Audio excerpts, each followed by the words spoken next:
Two extreme heavy-duty pickup trucks, the Chevy Silverado HD ZR2 and the Ram 2500 Rebel. They are the heaviest, the tallest, the most factory-capable off-road trucks you can get. Or are they? We're gonna find out today. Take it to some trails, get on the road, and see what these diesel super trucks really have to offer. These are the most extreme heavy-duty trucks. They look like they're modded with aftermarket lift kits, but they're entirely factory. Both are close to 8,000 pounds, almost 1,000 foot-pounds of torque, and both of them are brand new since 2020. The off-road trims, the Rebel and the ZR2, promise even more performance. The Ram is a classically handsome pickup truck. There's a bulging hood, big lights, a massive grille, clearance lights all over the place, and big knobby all-terrain tires 33 inches tall. There's also skid plates to protect the fuel tank and the transfer case. We'll see how that goes in a moment when we take it off-road. But as it stands, there's no deployable side steps because those will get in the way. And getting in, let's give you an idea. This is how far your leg has to go. Ram does not really care if you can't move your knees. Better get used to it. The Rebel comes with upgraded off-road shocks and suspension, but it keeps the solid front axle just like every other Ram 2500. But what concerns me is that dam right down here. Hot damn, right? For an off-road truck, it seems to be a little too low, so I hope it doesn't scrape against anything. I thought the Ram was outrageously tall, but next to the Chevy, this mirror is above my head, and this roof, top to bottom, makes this the tallest production pickup truck made. I don't know why. It does look cool. It's sitting on 35s, 18-inch wheels, 305 millimeters in width, so they're giant. The grille, well, looks like it could swallow a small village overseas, and down here, red tow hooks. Why do you need to look like you're going to attack the earth when you're just driving down the road? Beats me, but it is very cool and is very intimidating. That's really the whole point of the ZR2. The Ram rides better because it's not using leaf springs in the back. It's coil sprung with a multi-link setup, and you can have optional rear air suspension that will automatically level out the back of this bed when you're trailering. You can't even get that on the Chevy. There's also a limited slip differential, which is not on the Chevy. Both of them, the Chevy and the Ram, are locking. And also what's locking? This Ram box. You can spec the bed to include this, well, big box. You don't have to go into the bed. You can just reach in here. It's very deep. You can hide all sorts of things, and it locks automatically with the key fob. While the ZR2 has an independent front suspension, back here, it's traditional, leaf springs. But not everything is old school. All around, there's Multimatic DSSV dampers. You can check out my full ZR2 review to see how those actually work. They're very expensive, they're very impressive. Off-road, at these tire pressures, without any weight in the back, they can't really totally dampen out all of those forces on this truck, but it's still great to have, and that's not something that you can get on the Ram. You could order the standard gasoline V8s, but for today, I've got the $10,000 options in both these trucks. Turbo diesels, 6.6 liter V8 over here, and a 6.7 liter Cummins inline six on this side. Two very different approaches to cylinder count and engine construction. But check out the numbers. The Chevy, way bigger, almost 1,000 foot-pounds of torque. A 10-speed automatic and a 6-speed over here. Also very, very different. Four-wheel drive comes standard. You get rear lockers on both of them. And fuel economy? Is there any? There kind of is. You can get around 18 mpg if you're treading lightly on the highway. Other than that, expect it to be way, way down. And there's no published EPA figures because these trucks are way too heavy. Both of these trucks are the crew cabs with the standard size bed, but because they're so lifted, they're very tall. There's a little footstep on the other side of the Ram, and there's two integrated bumper steps on either side of this Chevy. Once you're actually in them, you can hook them up for gooseneck trailering. This one already has it. It's already an option on that one as well. But let's look at the numbers. Payload. Chevy, by more than 1,000 pounds better. Now look at towing. Again, thousands pounds more on this Chevy. So for the same exact type of truck, same diesel, same cab configurations, the Chevy blows this thing out of the water. Let's talk some important off-road numbers. Ground clearance, 13.3 inches on the Ram Rebel and 11.6 inches on the Chevy. The Chevy is lifted 1.5 inches versus a regular Silverado 2500, where the Rebel is only lifted 0.2 of an inch.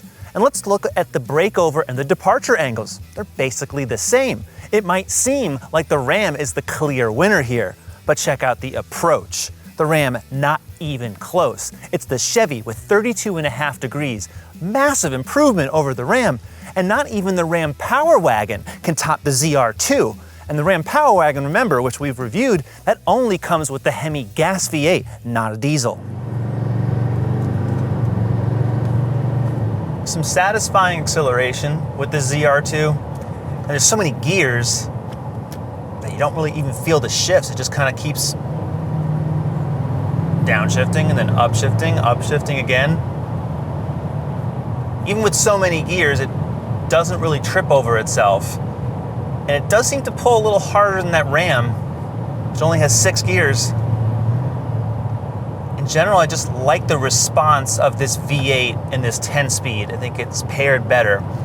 The Cummins is good, but the extra cylinders here, even though it's roughly the same displacement, it's a smoother feeling engine. There's definitely less vibration and less clatter.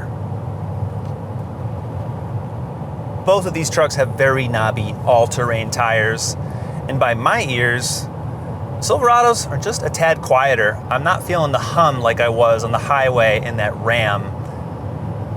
They are different tread compounds, 2 different types of tires, but they're roughly the same size. And this Chevy is very wide, extremely wide tires for a big truck. It truly is. So all in all, that should make it the worst vehicle in terms of audio quality coming through the cabin, but it's not. If you're expecting Super Cruise, the hands-free driving system in the regular Silverado, no, it's not here in the 2500, has not been calibrated for the heavy-duty trucks, at least not yet, so it's all hands-on all the time. There's more adaptive cruise features than you'd find in previous Silverados. It can actually better compensate when there's a trailer behind, which I don't have now. Plus the blind spot systems can also compensate better than before, than in past model years, so that is pretty nice.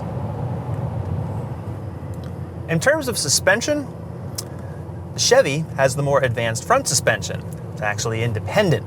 In the Ram, it's a full live axle. But out back, it's the Ram that has a more advanced rear suspension. This one, leaf springs. In truth, both of them ride absolutely horribly on any road with any minor imperfection whatsoever. Very high pressure in the tires, around 55 to 60 or more PSI when cold, so that right there is bad. The suspensions are extra stiff to accommodate all the extra load that these trucks are designed for. So when you're not actually loading them down with anything, they just ride much worse than their 1500 and light duty counterparts. They just do. On the Silverado, the steering is roughly the same as the Ram. It's a recirculating ball setup. That's a much slower, less accurate system on the road, but much better off-road. It's also just very, very heavy duty. These knuckles inside here are extremely heavy duty. And on the ZR2, everything with the steering system has been strengthened to handle all the extra forces that are on it if you're actually going off-road. Driving on road's not horrible. You're very, very aware that you're basically taking up the entire width of a lane at any given time, especially with these towing mirrors. But the steering is not as bad as I would expect. It's not too scary, it really isn't. You just have to turn in a little earlier, know that you're just not gonna have a ton of on-center feel, and just drive slower. Drive a lot slower, like through here. What I love about this diesel engine is that really at any speed, it gets up and goes, shifts very quickly, and there's not any driving modes other than a towing and an off-road mode. That's it. The Cummins inline-six has a very low red line, just over 3,000 RPM, compared to that Duramax diesel in the Chevy that's pushing over 4, which is actually pretty good. The mass in this engine, 6.7 liters, straight 6. Those are 6 very big pistons, truly. Acceleration is truly magnificent. The only downfall is that the 6-speed automatic, when you're at lower speeds, operates more like a school bus. The 10-speed automatic in that Chevy is the more modern transmission. You can take it as you will in terms of durability and what you're trusting for the long haul. But in terms of performance, which I can evaluate right here, the Chevy wins on the transmission shifting, but the engine itself is pretty darn good.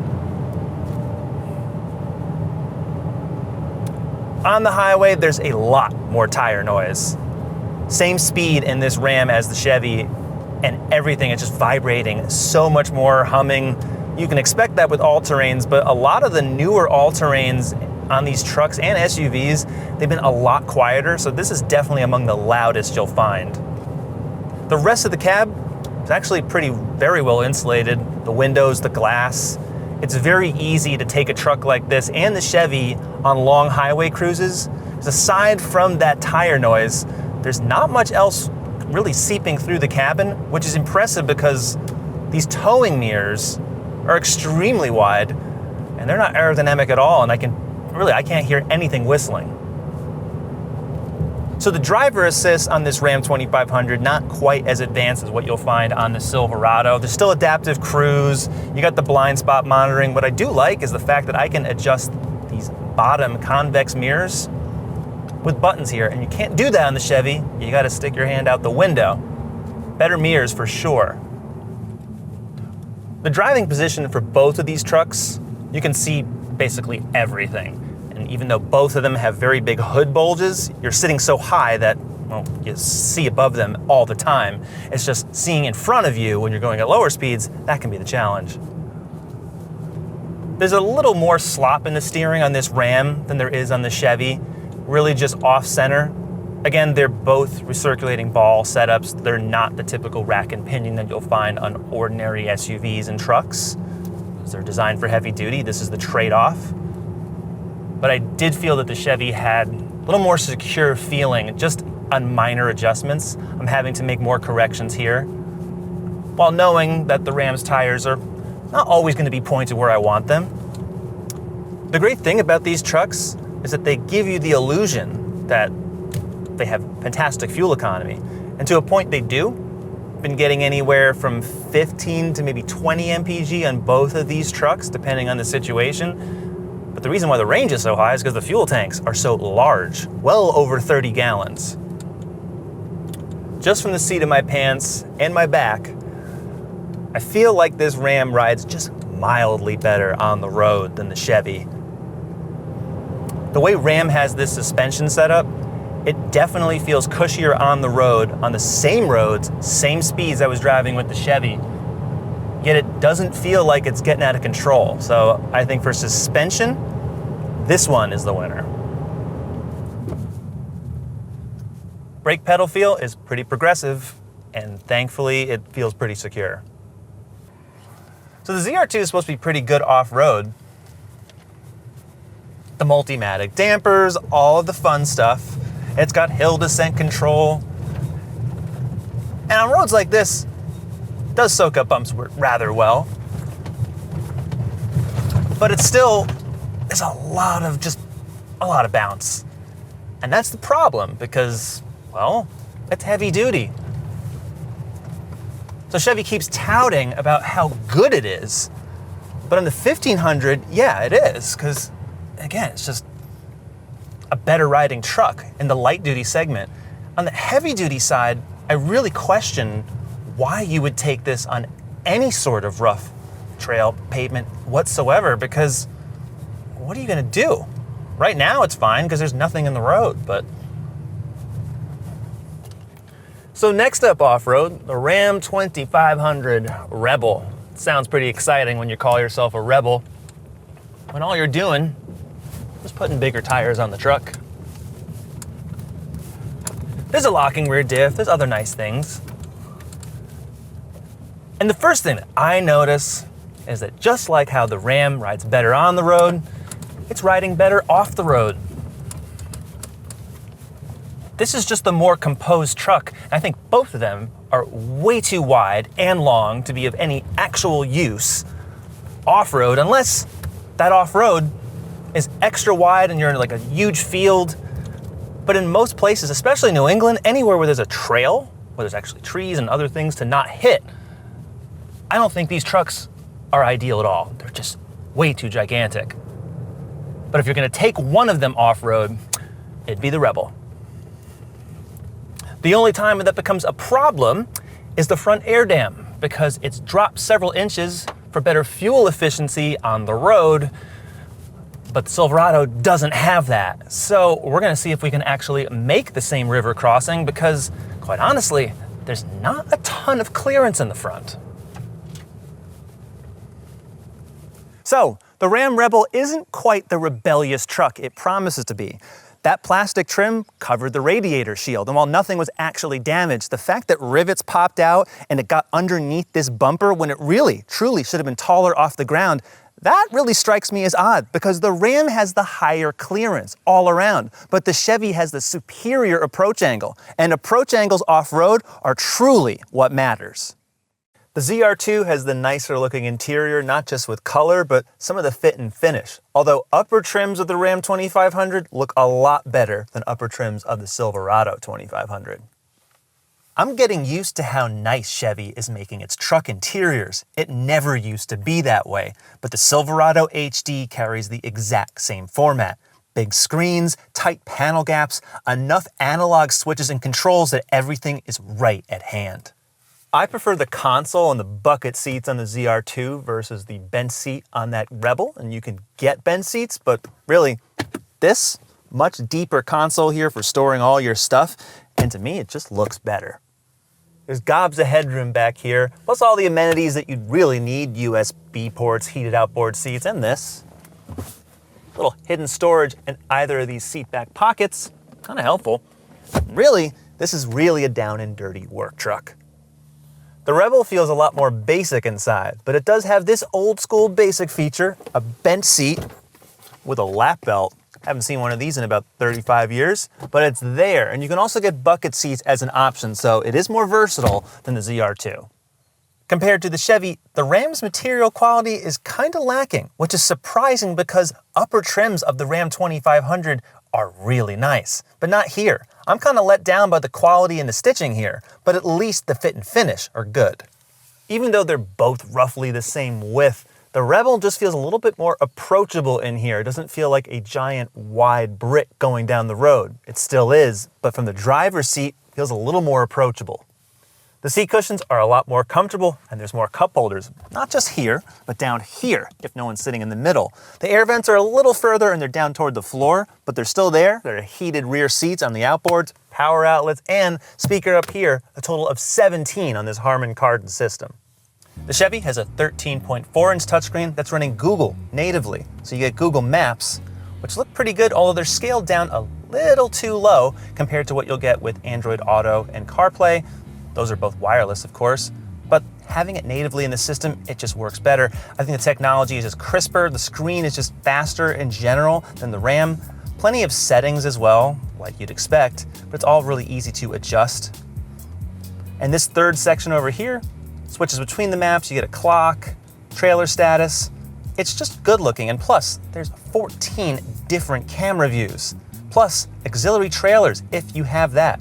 And the bed cam is my favorite. I'm having trouble deciding which instrument panel I like better. They're both very crisp, the colors are great, and so is the layout. You can choose left, right, lower gauges, just like in the Ram, makes it really easy to figure out what you want to change. And if you want to go all digital versus classic and progressive, depending on your mood, you can do that. The only thing it doesn't have are full screen maps, and the Ram does have those. The Ram has a 12-inch portrait display, running the latest version of Uconnect.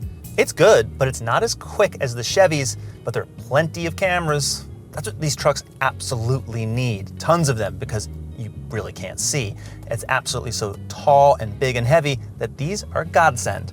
Besides that and all the automatic trailering systems that it has, there's also an off-road pages. So if you go in here,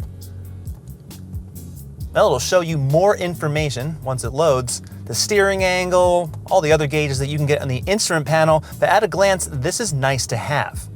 The Ram has a much better digital instrument panel than other Stellantis vehicles, and by that, everything is so much more legible. I hope this makes it to other Stellantis models. But right now, between this and the Chevy, they're both very full-featured, tons of information, and full-screen maps. I really like having this. It's not available on the Chevy at all. It's really kind of just like having a head-up display right in front of you. I like this feature. And of course, more off-road information, audio, all that good stuff, and plenty of customization. And like the Chevy, it highlights exactly what you're changing. Modern, traditional, I'm more of a traditional guy, so that's the one I'm using today. The 2024 Chevrolet Silverado 2500 HD ZR2 starts at $70,600. Ordering the diesel costs over $9,400. As tested, $87,955 with destination. The 2024 Ram 2500 Rebel is $67,725, which is actually down a couple grand from the 2023 model year. As you see it here, with destination, $88,520. The Ram Rebel is a great truck. By itself, it rides really high, and it rides better on the trail and on the highway. But the Chevy is really better where it counts. Not only does it have better off-road capability, the powertrain is more refined. There's less tire noise, the steering feel is better, the payload and towing are way up, and so is the technology. That's also better. So pound for pound, dollar for dollar, the Chevy is the clear winner here. What do you think? We've got plenty of truck comparisons, so subscribe to our CarGurus YouTube channel and go to cargurus.com to find your next truck. We'll see you next time.